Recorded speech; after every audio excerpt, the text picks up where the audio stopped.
Welcome everybody here in person and folks online on Zoom.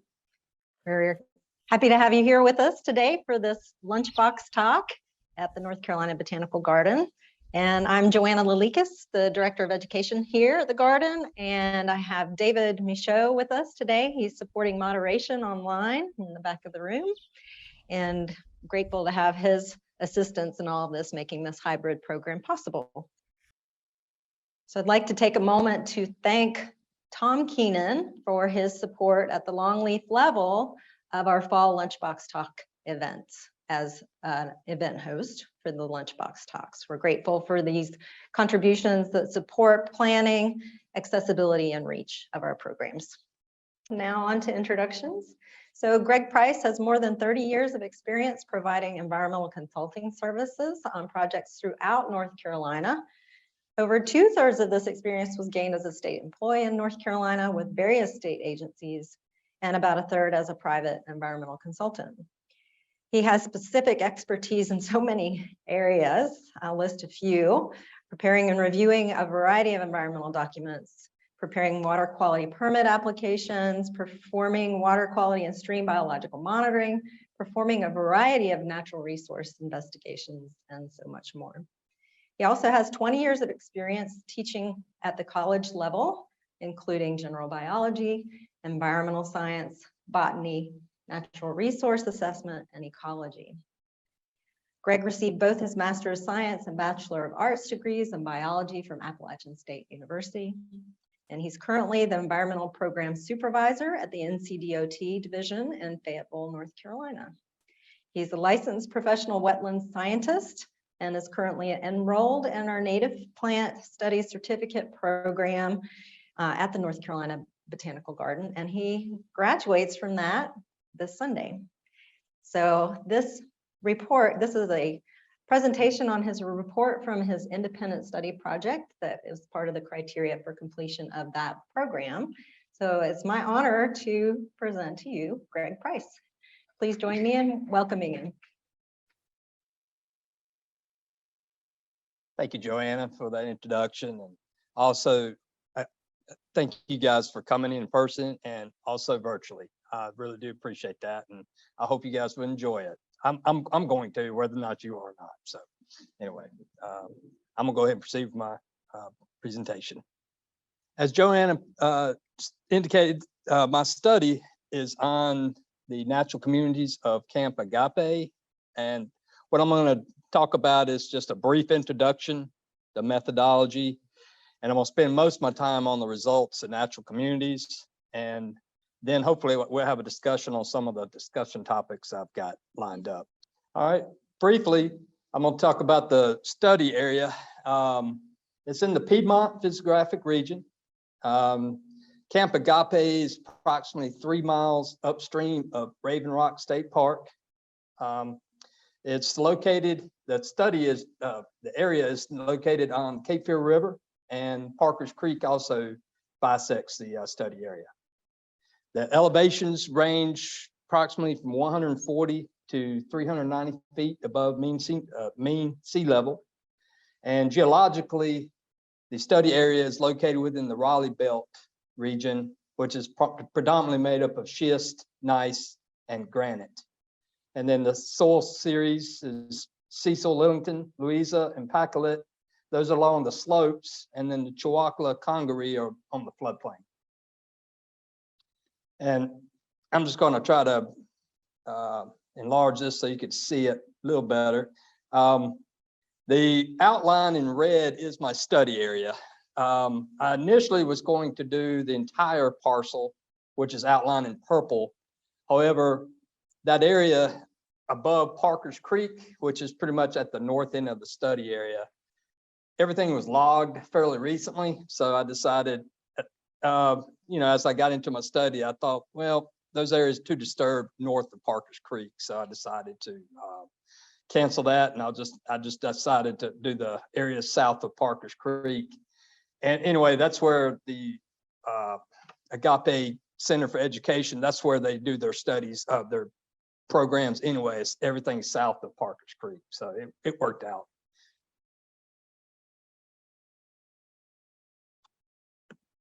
I just want to talk briefly about the history of Camp Agape.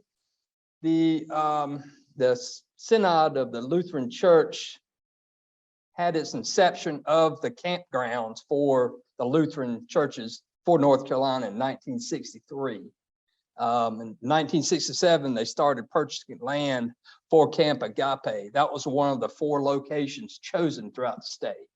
And so Camp Agape was chosen because its location around the Cape Fear River.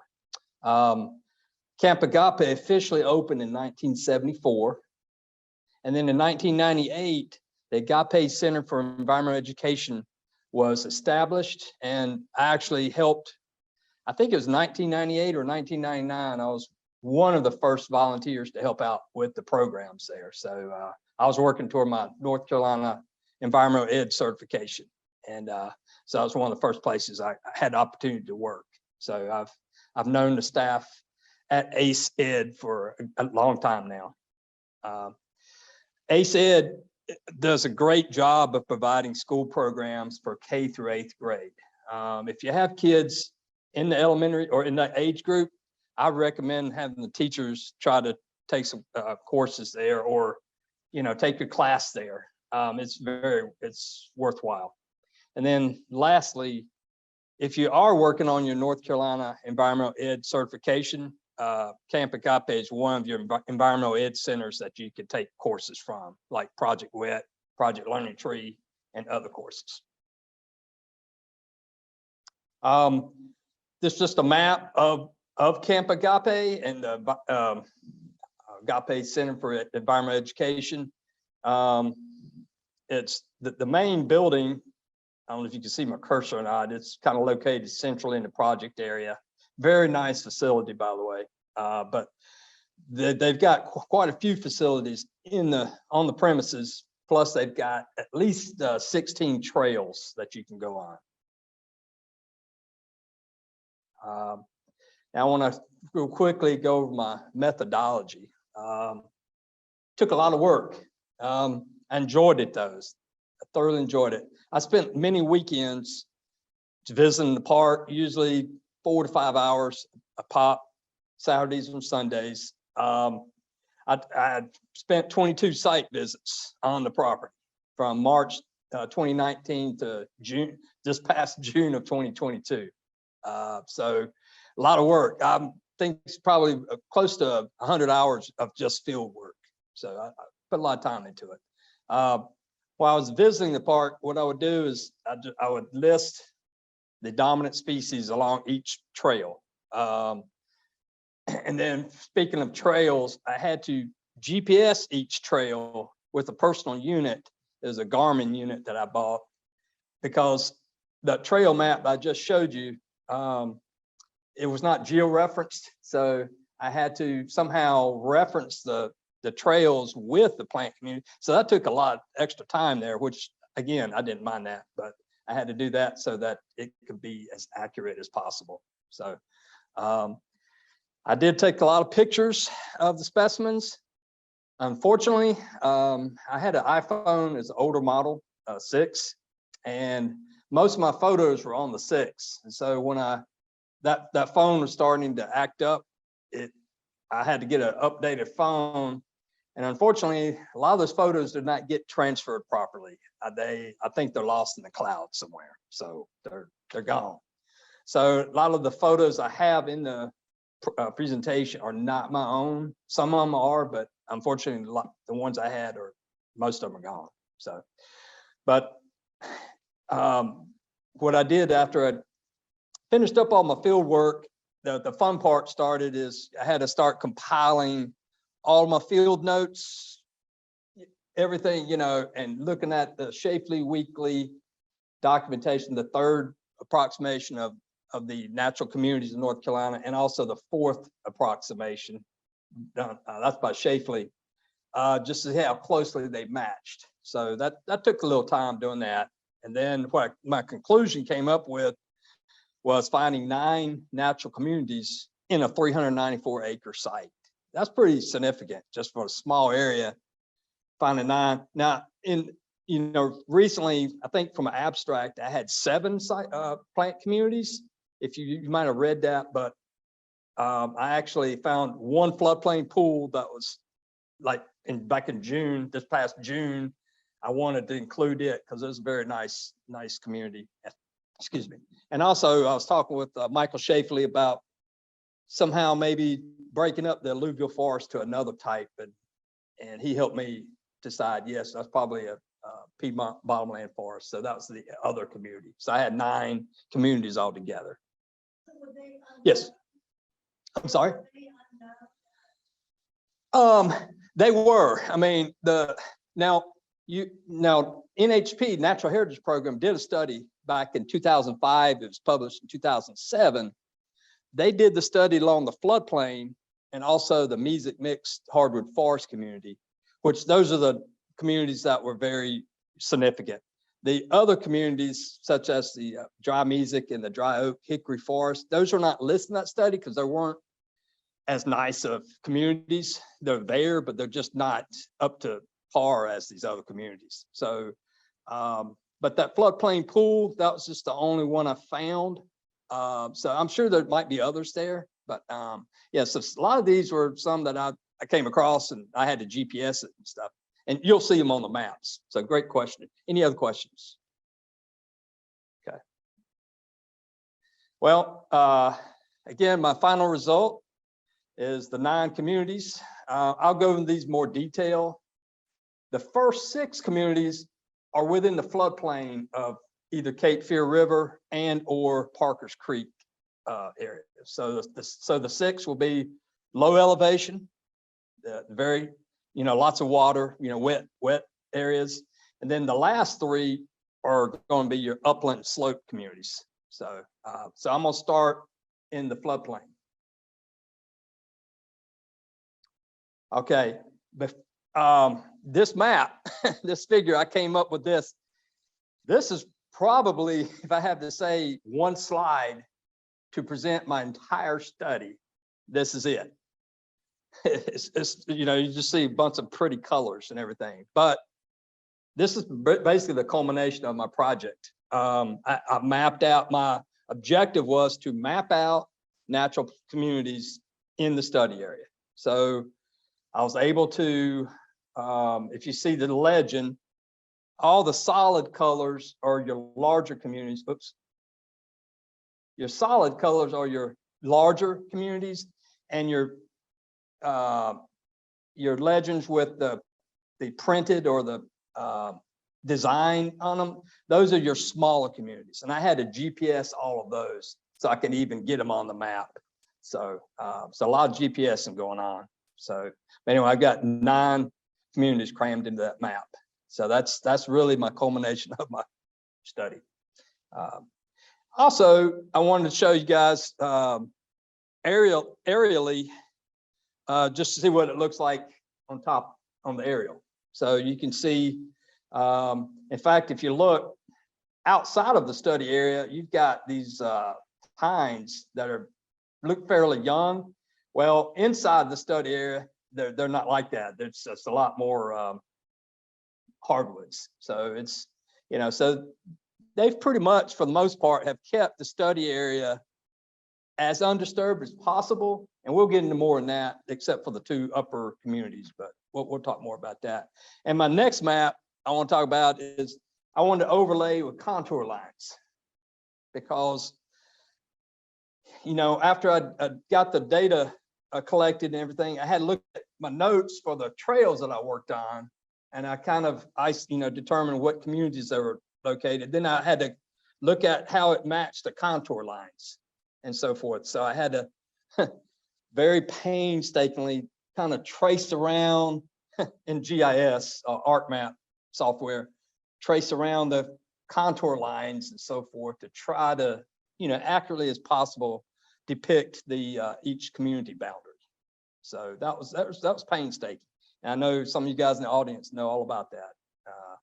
So anyway, let's go ahead and dive into the floodplain communities. The first one we're going to talk about is the Piedmont Levee Forest. This community occurs only on the Cape Fear River floodplain, right adjacent to the channel. I mentioned earlier about the soils, this Chewacla and Congaree. For pretty much all the floodplains that we have, we'll go over, those are the soils. So seasonally to intermittently flooded. And this community is adjacent to the Piedmont Alluvial Forest and the Piedmont Bottomland Forest communities. And you'll see that more in just a second. Now this is a slide with the community, the dominant species of each type, each strata, the canopy species, understory, shrub species, and herbaceous and vine species. That's how, when I was doing my notes, I just basically grouped them in those particular strata. So these next following slides, I will talk more about each strata for this community.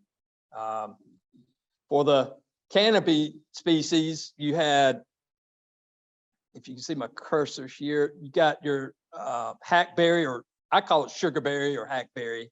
You have your green ash up the left, upper left, and then American elm.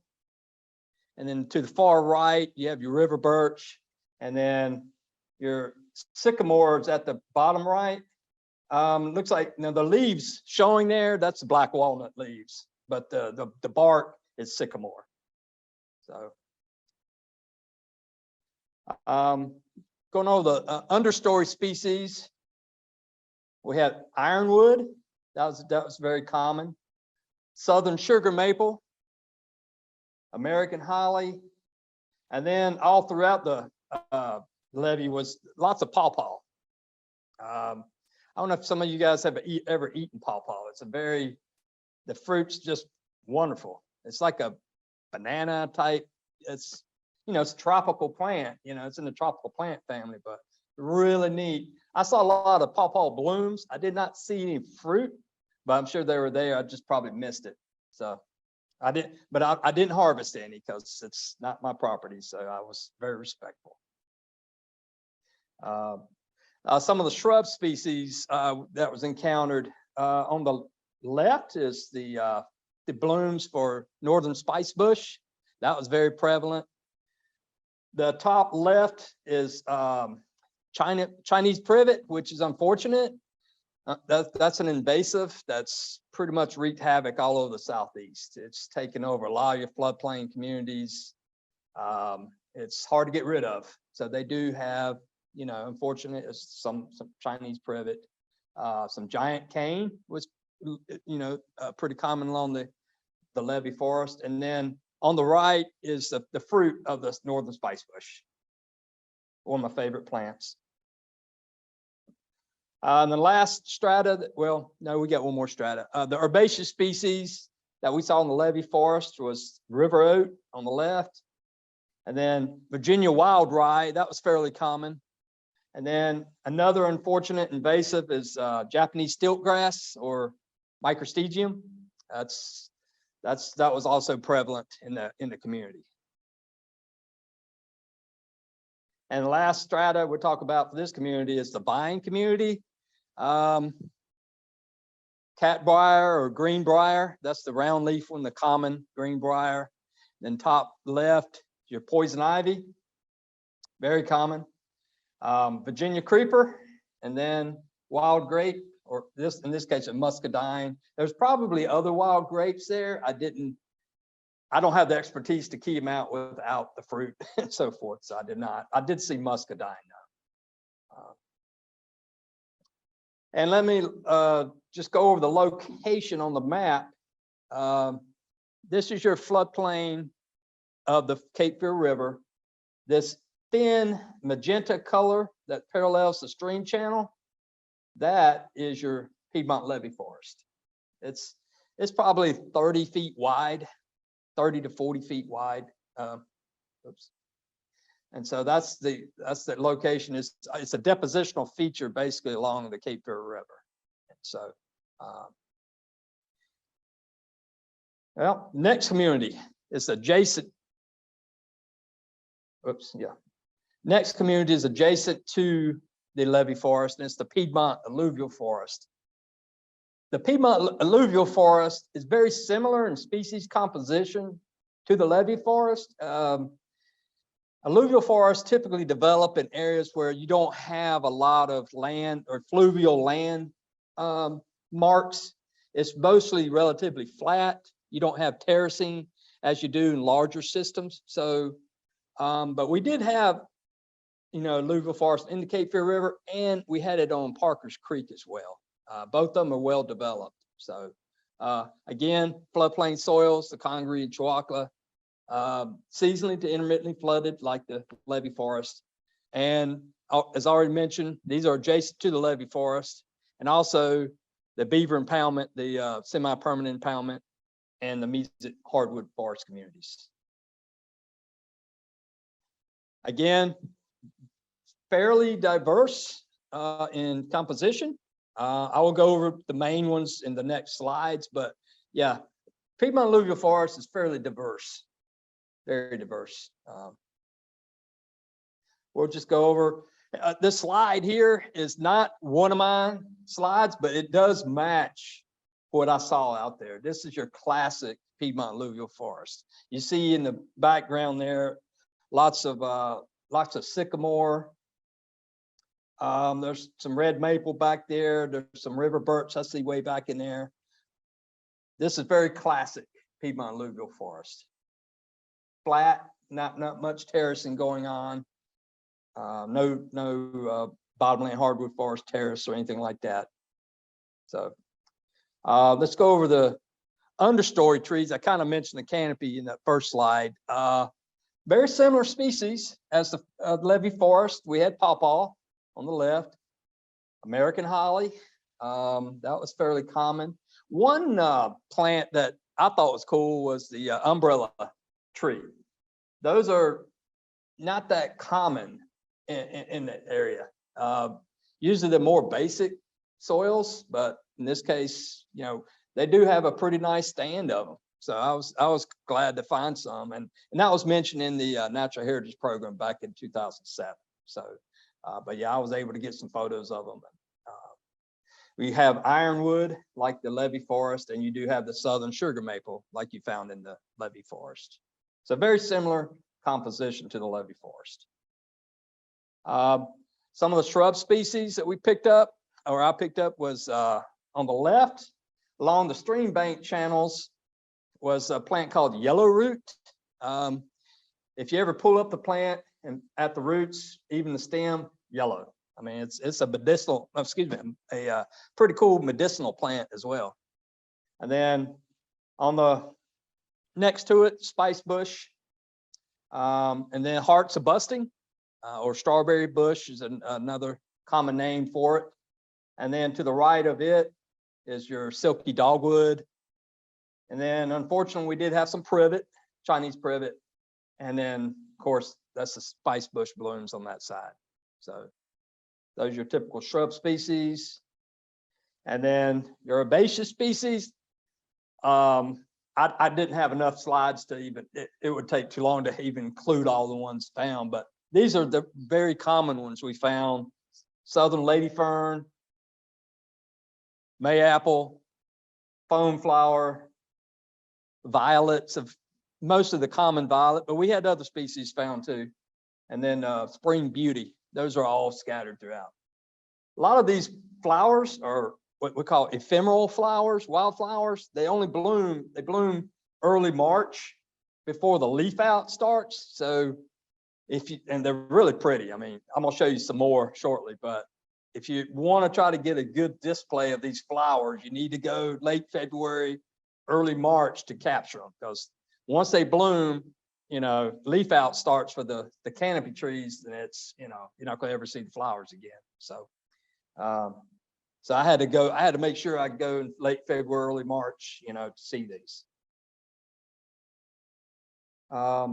Okay, so the alluvial forest, where is it located? Let's see if I can find okay, everybody see my cursor? It's just blue. It's along the Cape Fear River floodplain, and also, oops, on the Parker's Creek floodplain. That blue area is your Piedmont Alluvial Forest. So it's a lot larger community than your levee forest. All right, next floodplain community, Piedmont Bottomland Forest. Now this community, it occurs, it's like a relic levee, if you will. It's on a terrace that's landward from the active levee. So you have your levee forest, and then it'll slope down, and then above it, a lot of times you'll have your relic terrace where the river used to overflood. That's your terrace, and that's where I found on this project that, and I found a unique, specimens specific just for Piedmont Bottomland Forest. So this is one of the areas that I actually technically was not mentioned in the 2007 report because it's probably lumped together, which I get it, but it definitely is a distinction there. So I thought it'd be neat to present that. Same type of soils. And this community is not flooded as regularly as the previous two communities because it's further landward. So makes sense. And then it is adjacent to your Piedmont Levee Forest and your Mesic Mixed Hardwood Forest communities. Slide with your canopy species, understory shrub, and herbaceous vine. Somewhat similar. It has a lot of similar composition to the previous two, but there are some distinctions. So we'll go over those. The canopy species is where the distinction takes place. You have at the top these oak leaves. That is your swamp chestnut oak. We did have that in your alluvial forest as well, but it was definitely prevalent in the bottomland hardwood forest. And then the other oak species is at the bottom right corner, right here, the cherry bark oak. That's species that is typical for your Piedmont bottomland forest. So we had some nice specimens there. And then other canopy species, river birch and bitternut hickory. This is a small one right here. That's bitternut hickory. That was prevalent in the bottomland hardwood forest. And now some of these species like the red maple, they are in other communities as well. So, but really the swamp chestnut oak and the cherry bark oak is really what kind of, for me, and the terrace, the landform, is what helped me determine. I think this is a Piedmont bottomland forest. Some of the understory species, the pawpaw again, pawpaw is pretty much prevalent throughout the floodplain. It's already in 3 of our floodplain communities. Your deciduous holly, or possum haw is another name for it. Southern sugar maple and winged elm is also prevalent in that understory. Some of your herbaceous species, bottom left corner, that's lion's foot. Saw a lot of that, and the leaves could take they're very diversely shaped, but lion's paw, Christmas fern, spring beauty, that was also in the alluvial forest that we talked about, muscadine, and then mayapple. Those are somewhat common in this community. So there's some overlap in some of your lower strata. All right, so let's go look at where location is this bottomland hardwood forest. Okay, there's a trail along, it's called Swamp Trail. If y'all have ever visited the park, it is right here with my cursor. Well, the trail enters in the alluvial forest, and then the terracing begins. This is where a nice terrace, I mean, it's probably, I don't know, 6 to 8 feet higher than the active levee. I mean, it's a flat terrace, and it's just classic. But it had, that's where, whoops, lost my, that's where those species occurred. So if you notice, this community is adjacent to the levee forest community.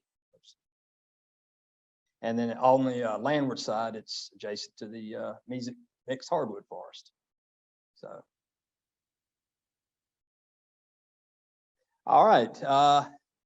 Next community, we're still in the floodplain, guys. You think about it. I mean, the floodplain It's probably, I probably should have done an acreage count, but it's a very insignificant compared to the acreage of the other 3 upland communities. But we got all these different communities, diverse communities just within the floodplain. It's pretty cool, it really is. We have 2 types of Piedmont semi-permanent impoundments. We got one that occurs as a beaver impoundment. That's the large one we'll look at. And then there's also a man-made pond. That's Whispering Pines Pond, they call it in the study area. And these communities are very inundated. They're very ponded. They're deepest in the center. And when they spread out, they do influence the they're influenced by the hydrology of the surrounding area. I'll go in more detail about that. Now, if the beaver impoundment, I'd have some photos, but a lot of them got destroyed. It was a beautiful, I mean, in fact, the Natural Heritage Program has mentioned that in their report. It's actually a significant community site. So it is an awesome community. But canopy species, black river birch and black willow. I'll show you. I got pictures of most of these, so I don't want to bore you with all the names. And then your man-made pond. These are a lot smaller. These are adjacent to that, pond itself along the forebay and et cetera. A lot less diversity, but still, it's neat. There's a road called Whispering Pines. It's not a secondary road, but it's just in the park. They just call it Whispering Pines. I don't know if that's an official name. I think they just gave it. I think it's just a cool name that they just gave it in the park, but they just call it Whispering Pines Pond. Here's some of the species that we talked about for the beaver impoundment. In the background,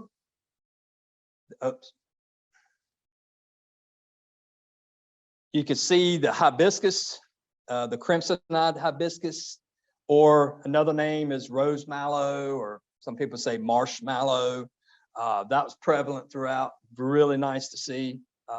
Lizard tail on the left, arrow arum on the left top, has some tag alder, and then cattail and buttonbush.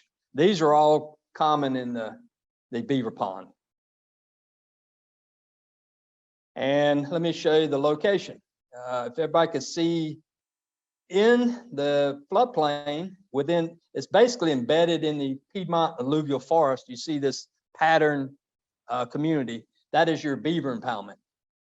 Okay.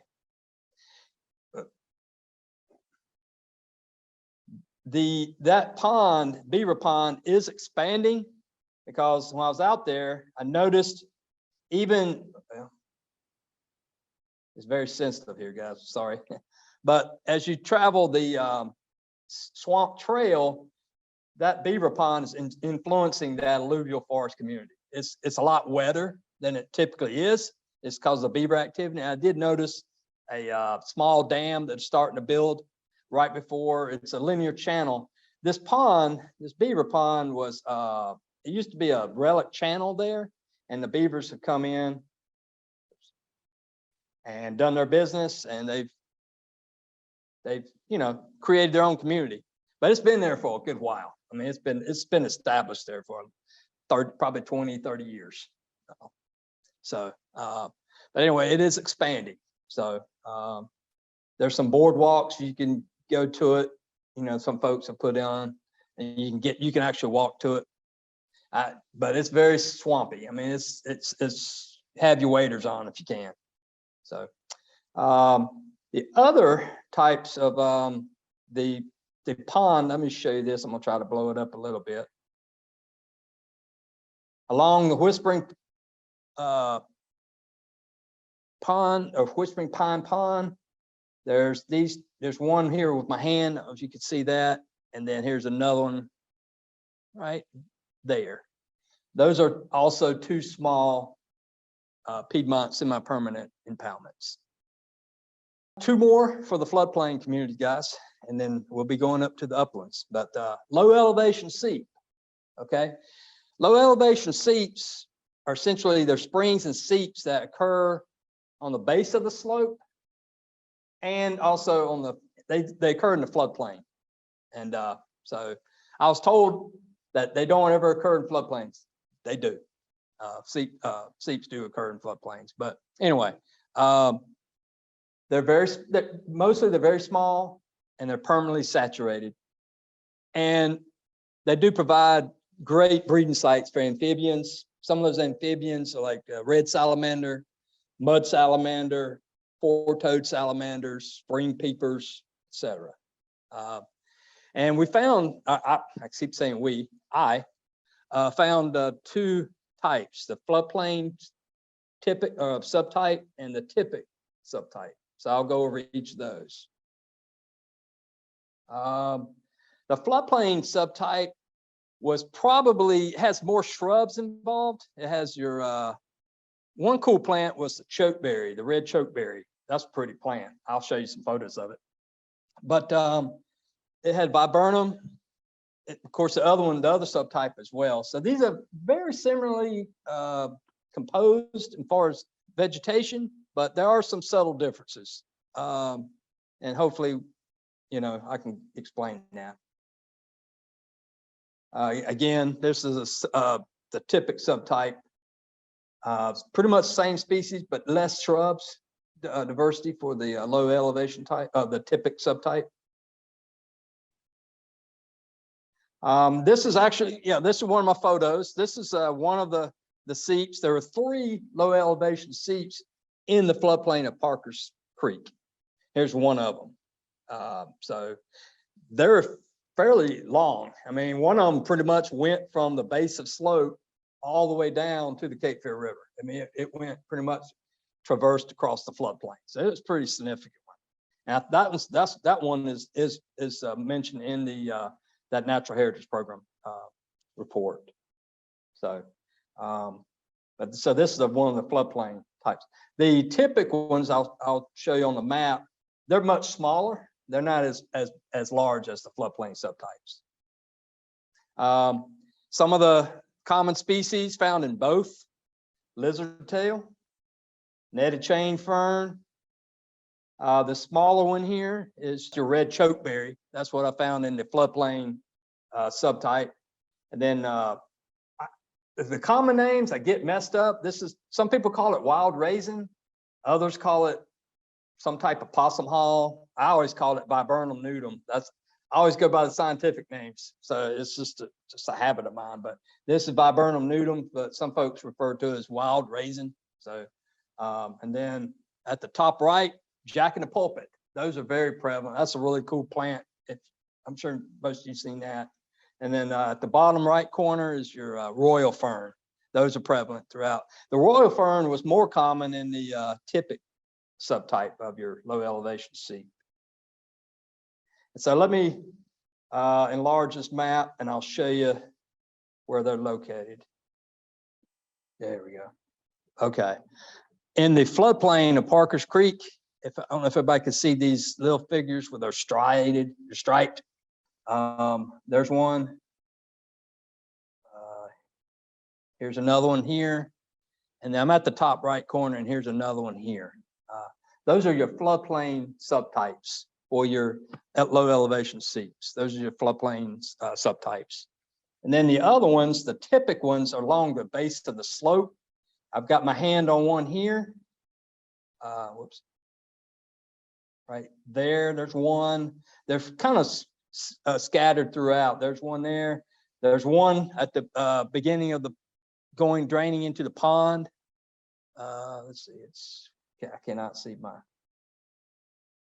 right there. There's also another one along the Upper Cascade Trail. They're very small. I guess people say insignificant, but I walked it. I felt like they were significant, so I GPSed them, and they had the ideal plant communities. So they're special, even though they're small. They're special. Okay, the last, the floodplain, and then we're going to jump into the going upslope, and then we'll get ready for your questions. Now the floodplain pool, I just came across that, like you said, a couple months ago. So I was like, oh my goodness, I don't even have it. But it needed to be added because it's a classic floodplain pool. It's the one that I came across, it is a rounded depression. Most of your floodplain pools are relic channels that, you know, that's in the floodplain that are very sparsely vegetated, or they can be just a depression, you know, within the floodplain. And mine was just a depression. Vegetation was sparse, and it was right adjacent to the Mesic Mixed Forest. It's right at the base of slope. It's really cool. And I wish my photo came out. It didn't come out. So, but I got a similar photo showing it. Vegetation is very sparse, only along the periphery because it's too deep to really support aquatic vegetation. So along the periphery, you had your red maple, river birch, and then the herbaceous species along the periphery was lizard tail and hop sedge. I'm gonna show you photos of those. So this slide is not my slide. Actually, I felt like the pool that I discovered was much better than this one. I mean, this is cool. I mean, this is all right, but this is the closest slide I can come up with that's matched mine. It's a nice pool. It really was. And here's the species: the river birch I talked about, the hop sedge. It's a common sedge. It's one of your bladder sedges. You find these in your deeper or more ponded areas of wetlands. Red maple along the periphery and lizard tail. Again, that was along the periphery. Okay, now this is a tiny one, so I definitely got to blow this up. So, okay, right. If I see my hand right there, okay, that little guy right there is my floodplain pool. It's, you know, at first I was thinking, well, it might be part of the Beaver Pond impoundment. No, it's separate from it. I mean, it's separate. It's a classic floodplain pool. So anyway, so that's the only place I found that. So I thought it was pretty cool. All right, now let's go. We're going to go upslope. We started in the floodplain. Now we're going to start traveling upslope. So there's only 3 communities left. So the community at the lowest slope is your Mesic Mixed Hardwood Forest. Okay. The soils, these are where you get different soil types. Remember, the floodplain soils are your low, very poorly drained soils. These soils here are very well drained soils because they're on slopes. Cecil, Packlet, Louisa series. In fact, those 3 are going to be the same in all the 3 communities. So, so very common soil types. The only difference is, as you're going to find out, is the species composition and the location of the landscape. So the moisture regime is important in that. The closer you are to the water source, the more moist you're going to have. So, or be. These communities, they grade down to the floodplain communities, as we just got through talking about, and they grade up to your Oak-Hickory Forest communities. So now I'm not going to go over this whole list, guys, but I've got some photos for this community and probably the Piedmont Alluvial Forest community. They have some overlap, but they're probably the 2 most diverse communities for vegetation. Okay, as you can see, the herbaceous communities, that's a lot of species, and that's not all of them. That's just the dominant ones that I was able to come across. Okay, so let me just show you some photos real quick. White oak, beech. Beech is your primary indicator. If you're out there and you see a lot of American beech, you're in a mixed hardwood forest. Okay, tulip poplar, red maple, northern red oak. Those are your main canopy species. Okay, understory species, you got your eastern hop-horn beam, left holly, ironwood, dogwood, flowering dogwood. Some of your shrub species are really neat. I found some. There's an area on the north-facing slopes that were made up of mountain laurel. That's along the Parkers Creek floodplain, just in the Mesic area. So mountain laurel has some pinkster flower, this area guy here. Lots of various viburnums. Maple leaf, and then you had beautyberry, then you had your downy arrowwood on the top right. Well, sorry. And then your that's your cherry leaf viburnum on the bottom right. So at least three species of viburnums. And last but not least, herbaceous species. These are your ephemeral wildflowers. Again, my favorite one is your dimpled trout lily, this yellow one here. That's one of my photos. So I was glad at least that one came out. But very pretty flowers, guys. If you need to, again, you need to come out late February, early March. The Mesic Mixed, this pale green area, that's what these communities are, right adjacent to the floodplain. And you also had on the area in the top right part of the map, that green area. Those are your Mesic Mixed Hardwood Forest. Okay, to left, Dry Mesic. You're going further upslope from the Mesic, so same soils. I'm just going to quickly go through these slides, guys. You got a predominant oak hickory composition for both these last two communities, oak and hickory. So if you start to see oak and hickory, you should know, okay, I'm in an oak hickory forest. Is it Dry Mesic or is it dry oak hickory? So I will show you some of the main photos. White oak, and then you have various oak hickory species. That's your micronut, then your northern red oak, pignut hickory, and then your scarlet oak. Those are all your dominant canopy species. Redbud, I'm going from left to right. Redbud water oak, American holly, flowering dogwood, sourwood. Those are just your dominant understory species. And then your shrub species, you got your deerberry, and then I call it farkleberry. It's another type of blueberry. Beautyberry, downy arrowwood, and then hearts of busty on the bottom. And then last but not least, your pipsissewa or spotted wintergreen. Oops. Bluets, downy rattlesnake plantain, partridge berry, rattlesnake weed, and then at the very right, cranefly orchid. That was very prevalent throughout that community. And then where on the map is everything in pink. We're going upslope on this side, and then everything pink on the other side. That's all the Dry Mesic Oak-Hickory Forest. Last but not least, community is your Dry Oak-Hickory Forest, and that occurs on the ridge tops, same soils.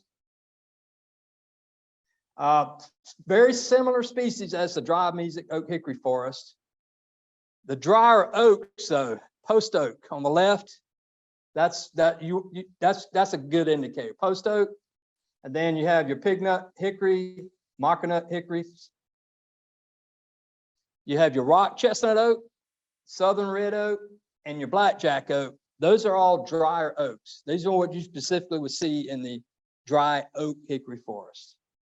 And similar understory shrub species, same as the other one. The only difference, I found sassafras more prevalent in this community. That's the bottom left here. Okay, and then the yellow is the ridge. This is the highest elevation points. Is that community in the yellow? That's the Dry Oak-Hickory Forest community. So, discussion and conclusions. I'm just going to really just talk one statement about these. I feel like this is an accurate account of the 9 natural communities. Why? Because they match the soil types very well and the species composition with the 3rd and 4th approximation of the natural communities. I felt like they were a good match. So I really do feel confident this is a good study, and I felt like the accuracy is there. The next topic, qualitative. This is a qualitative study for me. I did not quantify the species. It would be a great experiment for a grad student if they could go out and do transects, all that. They probably get a more accurate depiction. Mine was just more qualitative. just a viewing. I did great note taking, but I did not do anything quantitative. So the quantitative would definitely be more accurate. And that's going to tie into the transitional zones. There are transitional zones. The maps do not depict transitional zones. So if you, again, I think if you have students, grad students or whatever, it'd be a great study to do to get those transitional zones. I did the best I could. And then that's going to carry over into the, well, if you have transition zones, you do a quantitative study, that might shift your community line boundaries, okay? It probably will. Again, mine's qualitative, that would be more quantitative. However, the communities are there. At least I can tell you, yes, there's 9 communities there. So, and then future studies. Again, I already talked about the quantitative study for each community type. I think a plant inventory would be ideal for this area. Lots of bryophytes like the mosses and liverworts, hornworts. Those are really neat out there. I would love to do something like that. Again, I took notes of certain bird species. I found salamanders, all that. That'd be a great study to do as well. And then I don't know if y'all heard of a bio blitz. You can host that. I think this would be an ideal area for a bio blitz. It's the size is just great. It's, you know, not too large to try to do. So those are some of the suggestions there. And then my references.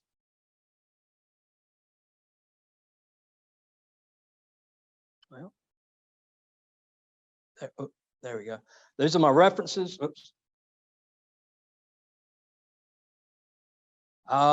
Listed there. They're the same as my report. I do want to give a shout out to the 2 documents I referenced, the Shafley Weekly 1990 and then the Shafley 2012 documents. I love those documents. Great. Big fan of them. But there's some other sources there. My acknowledgements. This is my last slide here. I want to give thanks to the North Carolina Botanical Garden and their staff for giving me support. Their instructors were amazing. Each course I took was just awesome. I've been in the field a long time. I learned these instructors are much more knowledgeable than I am. I learned a lot of information. Dr. Julie Tuttle was my advisor. I give her kudos. I enjoyed her class tremendously. Suzanne Mason and Michael Shafley, I like to thank because they helped me get some documents and also helped me with some of the communities. My family, and then Myrrh Youngquist Thorough, I have to give her kudos because she's the director of Camp Agape. And I've known her for over about 25 years now. And it's just been a pleasure working for that park. And anyway, so and her staff's been wonderful to me for allowing me to trespass on their property many times. So that's it for my presentation, guys. My time is up, so I want to leave it for questions if there's time.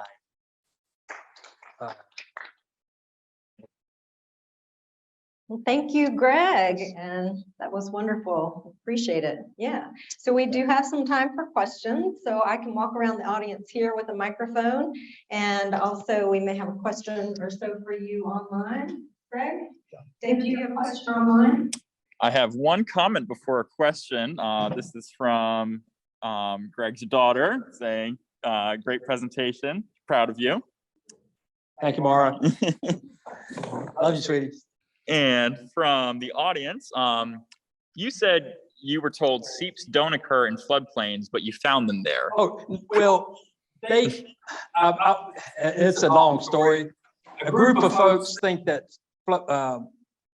seeps don't occur. They only occur on slopes, but they occur in floodplains. They do occur, but I didn't discover them.